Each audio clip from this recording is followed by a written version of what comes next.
영적인 것이란 하나님을 향한 깊은 숙고를 거친 사랑입니다. 하나님을 향한 온전한 사랑과 온전한 믿음이 끝까지 담겨 있는 2025년 52번째 주일 예배를 주님의 이름으로 축복합니다. 2025년 한 해 여러분 모두 수고 많으셨습니다.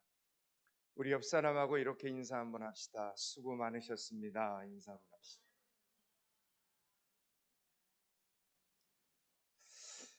어느 날 하나님께서 에스겔 선지자에게 하나님의 말씀을 대언하라 명령하셨습니다. 가만히 생각해 보면 하나님께서 직접 말씀을 하셔도 되는데 굳이 에스겔에게 일을 맡기십니다. 우리가 아는 것처럼 창세기를 보면 하나님께서 혼돈하고 공허한 이 세상을 향하여 직접 친히 말씀하시는 장면이 나옵니다. 빛이 있으라 하시니 하나님의 그 말씀 한마디에 세상에 빛이 생겼습니다. 물과 물로 나누어라 하나님이 말씀하시니 그 말씀 한마디에 물과 물이 나누어졌습니다. 하나님은 말씀을 못하시는 분이 아니십니다. 그런데 직접 하지 않으시고 하나님은 에스겔에게 말씀을 하시고 에스겔이 그 말씀을 세상에 대언하도록 일을 시키십니다. 오늘 본문에서는 이 순서를 기억하셔야 됩니다. 인간적으로 보면 지금 에스겔은 상황이 너무 좋지 않습니다. 왜 그렇습니까? 그는 지금 남의 나라에 포로로 끌려온 사람입니다. 가족들 다 죽었습니다. 몸도 아픕니다. 더군다나 그의 직업은 제사장이었습니다. 에스겔서 1장 3절에서 에스겔은 자신에 대해서 이렇게 소개를 합니다. 갈대아 땅 그발 강가에서 여호와의 말씀이 부시의 아들 제사장 나 에스겔에게 특별히 임하고 여호와의 권능이 내 위에 있느니라 이렇게 말합니다. 제사장 나 에스겔에게 특별히 임하고라고 말씀합니다. 제사장은 여러분 무엇을 하는 사람들입니까?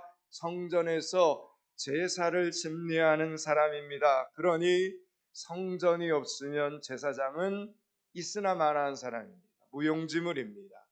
지금 에스겔은 바벨론으로 끌려온 겁니다.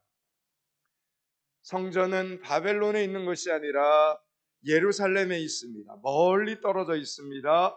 그리고 에스겔서 33장에 보면 예루살렘에 있는 성전이 함락되었고 예루살렘 성전이 불탔다는 소식을 전해 듣게 됩니다. 설마 했던 일들이 실제 일어나고 말았던 것입니다. 태어나면서부터 제사장이 될 레위지파 출신이었던 에스겔은 이제 제사를 못 드립니다. 그에게 성전 파괴는 일자리가 사라진 것뿐만 아니라 제사장이라는 존재 자체의 의미가 없어진 것입니다. 그런데 그렇게 살아야 할 이유와 목적과 가치를 잃어버린 에스겔에게 오늘 하나님께서 말씀을 대언하라 이렇게 막 명령을 내리시는 겁니다. 이런 상황 속에서 하나님은 직접 그에게 나타나셔서 새로운 직업, 새로운 사명을 맡기시는 겁니다. 오늘도 권사님 한 분이 성경 이독표를 제출하셨습니다. 우리 포항믿음교회 성도들은 워낙 성경 말씀을 열심히 읽고 그 말씀을 믿기 때문에 구약의 제사장을 신약의 사도로 연결시키는 것이 그리 어렵지 않습니다. 제사장의 사명이란 곧 복음을 전하는 것이라고 알고 있습니다. 여러분 구약의 핵심은 오실 예수 그리스도, 신약의 핵심은 오신 예수 그리스도이시기 때문에 제사장이든 선지자든 예언자이든 하나님의 말씀을 전하는 것이 사명이라고 의심하지 않습니다. 그러나 이때는 아직 그렇게 유연한 생각을 할 수 없는 때가, 유연하게 생각을 할 수 있는 때가 아니었습니다. 구약 시대에 이스라엘 사람들에게 있어서 가장 중요한 것은 제사였습니다. 죄를 용서받기 위해서는 제물이 죽어서 제사를 지내야만 했습니다. 제물이 죄 대신 죽지 않으면 죄사함이 없는 것입니다. 그렇지 않으면 자기의 죄값을 해결할 방법이 없었습니다. 그래서 성전이 중요했습니다. 제사를 지내야 되기 때문에 성전이 중요했습니다. 그리고 제사장들은 제사를 집례하는 것이 가장 중요한 직무였고, 그 직무를 감당하기 위해 태어난 사람들이라고 해도 과언이 아닙니다. 그러니 성전이 무너졌다는 것은 온 이스라엘 백성들에게 앞으로는 제사를 못 지낸다, 청청방역 같은 소리가 되는 겁니다. 제가 계속 이 앞에 있으면 저 바람이 다 이쪽으로 히타 바람이 들어오니까 목이 자꾸 잠겨요. 설교하기가 너무 힘들어요. 그래서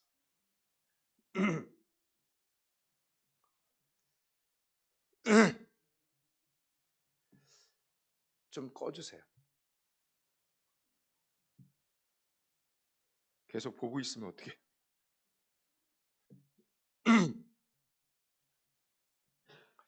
우리나라 사람들이 명절에 제사를 지내지 않는다는 것과는 차원이 다른 절망이었습니다. 이스라엘 백성들에게 제사를 못 드린다, 이 말은 이스라엘 사람들에게 제사는 지금 당장 오늘의 죄짐을 벗지 못하는 것이 되기 때문입니다. 이것은 마치 아침에 혈압약을 먹어야 하는데 못 먹는 것과 같습니다. 당뇨 환자가 당장 인슐린을 맞아야 하는데 못 맞는 것과 같습니다. 해도 되고 안 해도 되는 제사가 아니라 현실의 삶과 직접 연결되어 있었습니다. 그래서 이스라엘은 온갖 우상 숭배를 하면서도 동시에 성전에 올라가 제사 지내는 일을 설미하게 지켰던 것입니다. 마치 술을 마시면서도 혈압약은 챙겨 먹고 당뇨약을 먹으면서도 달달한 케이크나 초콜릿, 사탕을 먹는 것처럼 말입니다. 예루살렘이 멸망했고 예루살렘 성전이 파괴되었다는 소식 앞에 이제나 저제나 고국으로 돌아갈 희망을 품고 있던 바벨론의 이스라엘 포로들은 절망할 수밖에 없었던 것입니다. 붙잡을 것이 지금 아무것도 없었습니다. 보십시오. 땅도 빼앗겼습니다. 성전도 사라졌고 나라도 없어졌습니다. 그들의 몸과 마음은 마치 유리방황하는 가인과 같았습니다. 그때 하나님께서 에스겔에게 말씀으로 찾아오십니다. 제사장이었던 에스겔은 이제 제사를 드리라고 부름을 받는 것이 아니라 하나님의 말씀을 전하라고 부름을 받는 것입니다. 이것이 지금 이스라엘에게는 큰 변화였습니다. 놀라운 변화였습니다. 엄청난 변화였습니다. 왜 그렇습니까? 성전 중심의 신앙에서 말씀 중심의 신앙으로의 대전환이 지금 시작이 되는 것이기 때문입니다. 어쩔 수 없이 그렇게 변할 수밖에 없도록 하나님께서 이스라엘 백성들을 지금 몰고 가시는 겁니다. 그래서 신앙은 수동태라고 하지 않습니까? 내가 이제부터 무엇을 어떻게 하겠다고 결단하고 시작해서 믿음이 성장하기보다는 어쩔 수 없이 할 수밖에 없도록 하나님께서 우리를 이끌어 가실 때 무조건 순종하는 길이 사는 길이다, 이런 뜻이 됩니다. 새해가 되면 재직을 임명할 때 그런 분들이 간혹 있습니다. 전혀 해본 적도 없고 달란트도 없는 것 같은데, 경험도 없는 것 같은데 부서장을 맡고 세일스장을 맡고 직분을 맡으면 놀라면서 당황하는 분들도 있습니다. 그러나 그때 순종하는 것입니다. 에스겔은 걸음마를 떼면서부터 30살이 될 때까지 오직 제사장 직분만을 생각하면서 살아왔습니다. 그런데 갑자기 하나님의 말씀을 대언하라는 사명을 받았으니 얼마나 놀랍고 난처하겠습니까? 여러분, 구약에서 말씀을 전하는 사명은 선지자나 예언자의 직무였습니다. 여러분, 제사장은 말씀을 전하지 않습니다. 오로지 제사장은 제사만 집례하는 것입니다. 게다가 지금 나라가 망하고 포로로 끌려와 있는 사람들에게 하나님의 말씀이 무슨 달콤한 위로가 되겠습니까? 그러나 에스겔은 그럼에도 불구하고 순종을 합니다. 아니, 순종할 수밖에 없습니다. 우리가 하나님 앞에서 방언만 받아도 그 전과 후로 신앙생활이 180도 달라집니다. 그런데 에스겔은 약 22년 동안 사역을 하는 동안 60번 이상 하나님의 말씀을 받습니다. 구약에서 여호와의 말씀이 내게 임하여 이르시되, 이런 표현을 가장 많이 사용한 선지자 중에 한 사람이 바로 에스겔입니다.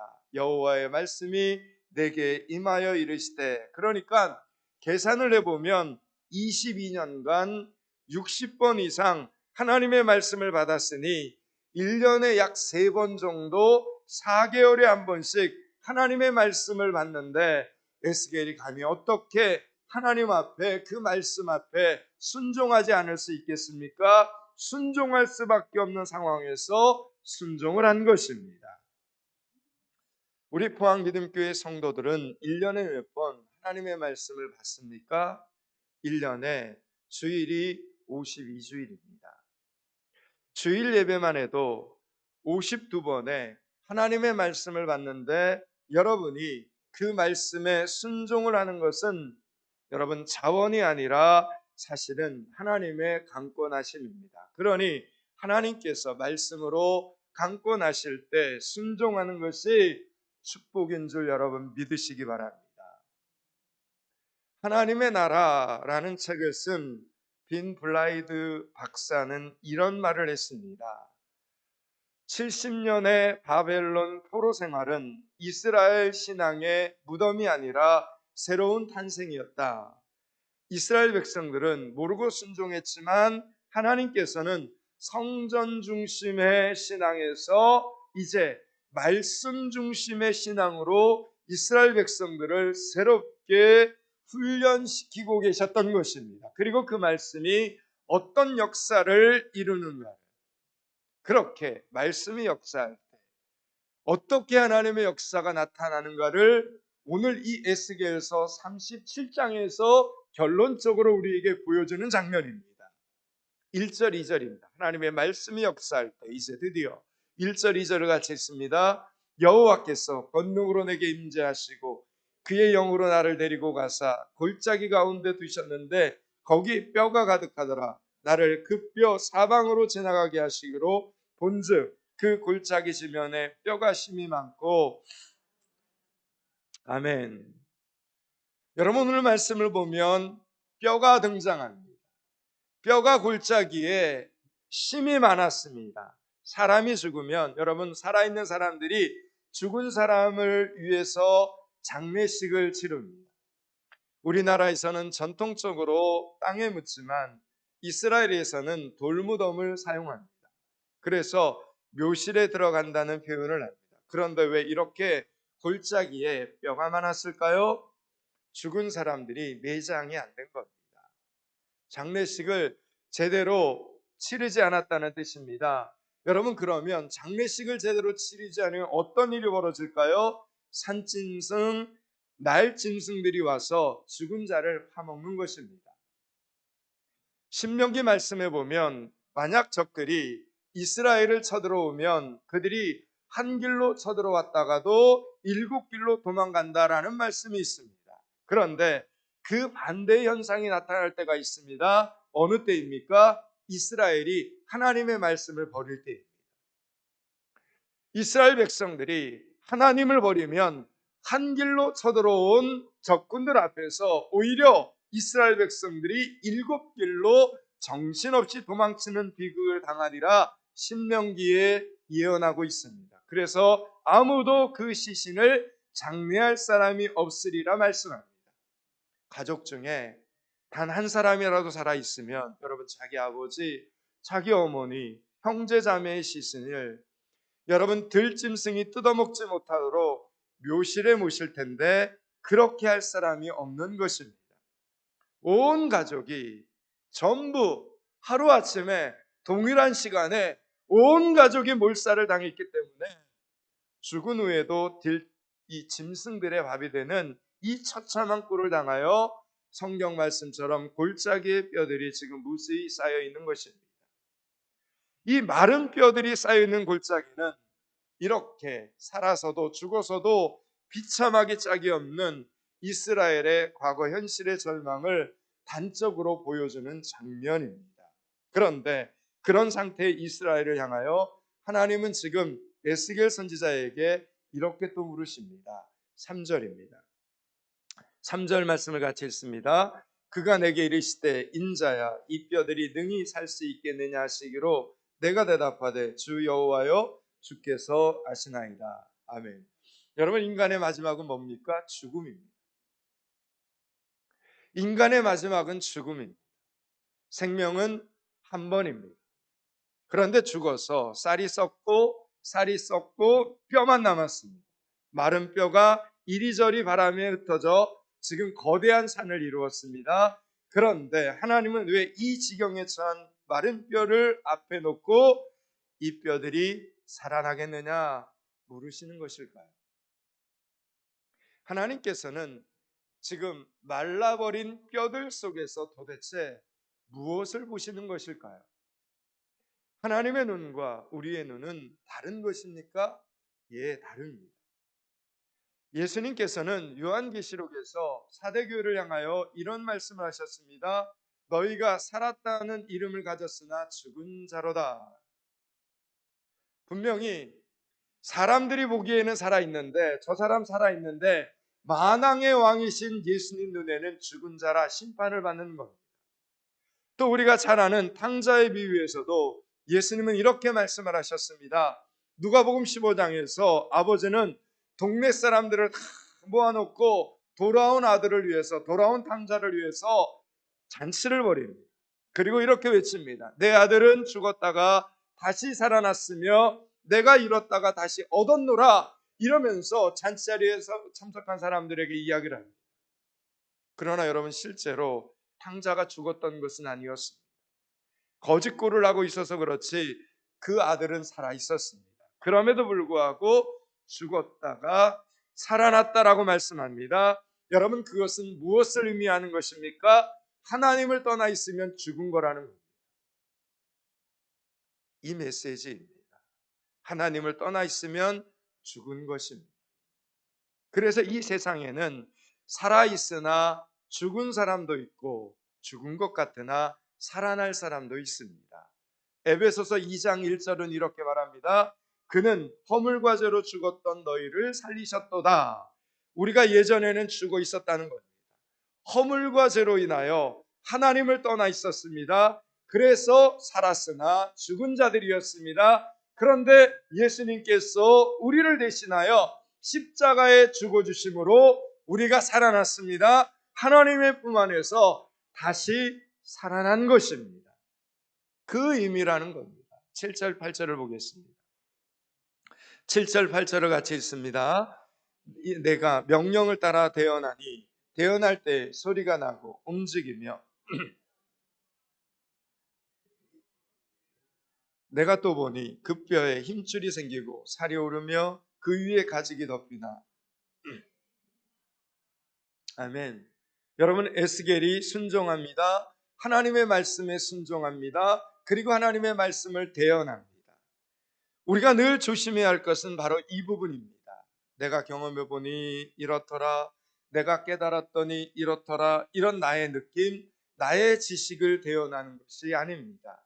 내 이야기가 아니라 하나님의 말씀을 전해야 합니다. 내 이야기가 아니라 하나님의 말씀만을 가감없이 대언할 때 마른 뼈들이 살아나기 시작하는 것입니다. 그래서 복음을 전하는 것은 초등학교 1학년 학생들도 할 수 있습니다. 왜요? 배운 그대로 전하는 것이 복음이기 때문입니다. 하나님, 죄, 예수님, 믿음, 구원, 십자가 이렇게 하나님의 말씀을 그대로 전할 때 마른 뼈들이 움직이기 시작합니다. 그러나 아직 한 가지 부족한 것이 있습니다. 오늘 말씀을 보니까 그 속에 생기가 없습니다. 지금 겉으로는 뼈가 있고 힘줄이 있고 살이 올라서 움직이기도 하는데, 그래서 보니까 살아있는 것 같은데 그런데 죽어 있는 것입니다. 9절 10절입니다. 9절 10절을 같이 읽습니다. 또 내게 이르시되 인자야 너는 생기를 향하여 대언하라. 생기에 대하여 이르기를 주 여호와께서 이같이 말씀하시기를 생기야 사방에서부터 와서 죽임을 당한 자에게 붙어서 살아나게 하라 하셨다 하라. 이에 내가 그 명령대로 대언하였더니 생기가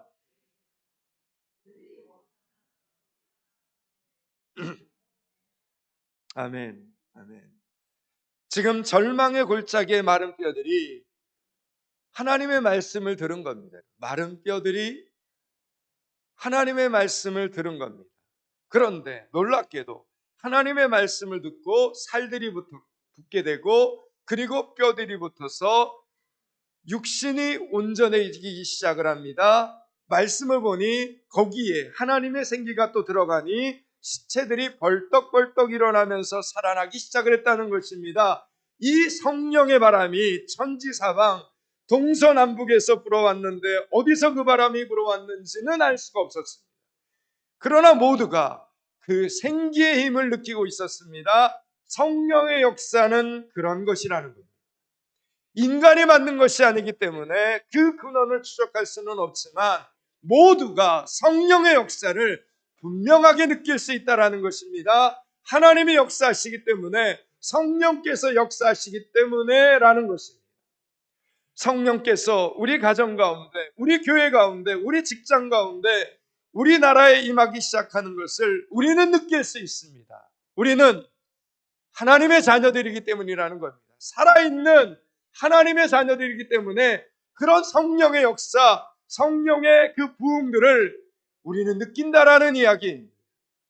예수 믿지 않는 사람들은 영적으로 죽어 있기 때문에 그것을 느낄 수 없지만, 예수 믿는 사람들은 성령을 느낄 수 있다는 것입니다. 성령의 역사하심을 느끼게 된다라는 것입니다.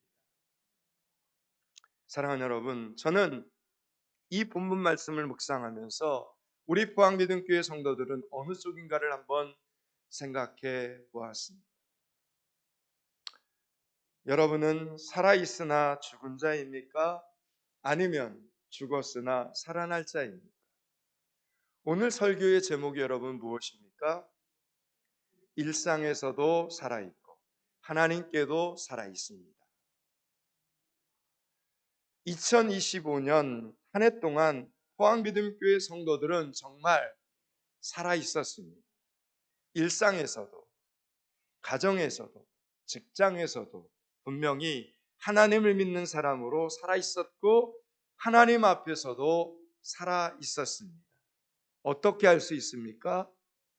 여러분, 본당 뒤에 1월달에 본당 뒤에 저 쉼터를 일주일 만에 만들었습니다. 비전하우스를 건축했습니다. VIP 초청 주일에 부흥을 경험했죠. 목적 예물들이 참 많았습니다. 청년부의 부흥, 중고등부의 부흥이라는 기적 같은 열매들이 그것을 증거하고 있습니다. 그래서 솔직히 목사님들 모임에 가면 저는 침묵하고 있을 때가 많습니다. 여러분 왜 그런지 아십니까? 부흥이 안 된다고들 합니다. 청년들이 안 모인답니다. 중고등부는 무슨 수를 써도 안 모인답니다. 그런데 그런 이야기가 우리 포항미등교회와는 지금 맞지 않습니다. 그러니 제가 뭐라고 하겠습니까? 속으로 그게 아닌데 이러고 있을 때가 많습니다. 부흥이 가르쳐준다고 일어나는 것이 아니기 때문입니다.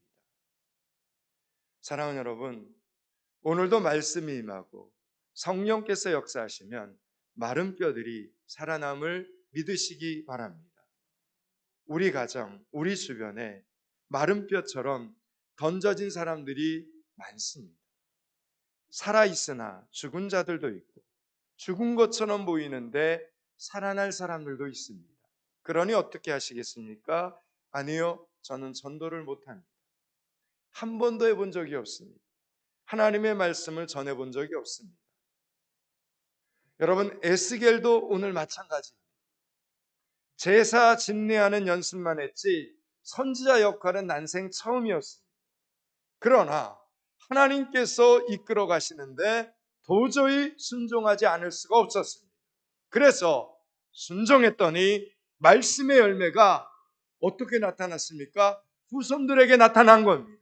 결국 에스겔 뒤 스룹바벨, 에스라, 느헤미야와 같은 다음 세대들이 하나님의 말씀을 먹고 자라나 성전을 다시 짓고 이스라엘을 다시 세우게 되었던 것입니다. 이제 말씀을 마치려고 합니다. 사랑하는 여러분, 2026년도에는 안 해본 일, 못하는 일에 대해서도 순종하는 새해가 되실 수 있기를 바랍니다. 그렇게 순종하는 여러분을 통해 마른 뼈 같은 인생들이 하나님의 자녀로 살아나는 기적의 역사가 일어나게 되기를 축원합니다. 순종하는 여러분을 통하여 회복을 넘어 부흥으로의 역사가 일어나는 가정과 교회가 되기를 주님의 이름으로 축원합니다. 마치겠습니다. 기도하겠습니다. 하나님,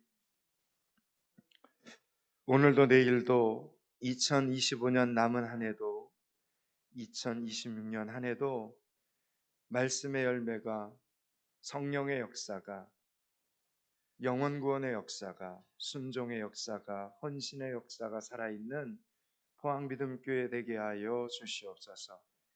살아있고 살아있음으로 회복을 넘어 부흥으로 나아가는 성도들이 되게 하여 주시옵소서. 예수 그리스도 이름을 받들어 기도드리옵나이다. 아멘.